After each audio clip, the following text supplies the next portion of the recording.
Biznesin sərhəddi harda başlayıb, harda bitir? Bu incə çizgini necə tutmaq olar? Orada bir tədqiqat var idi.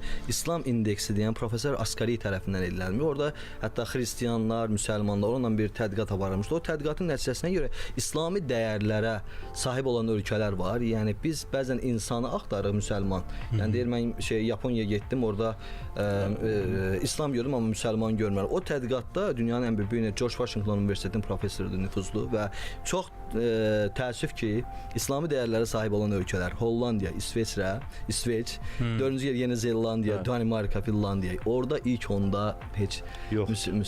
Biz reform dediyimiz məsələ əslində bu xatırlatma bizneslə bağlı deyirsiniz. Peyğəmbərin həyatına sadəcə götürüb baxsaq, dünyanın bizi özümüzə möhtac edər çiplə.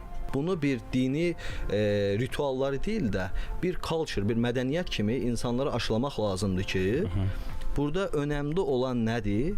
Önəmli olan keyfiyyət məsələsidir.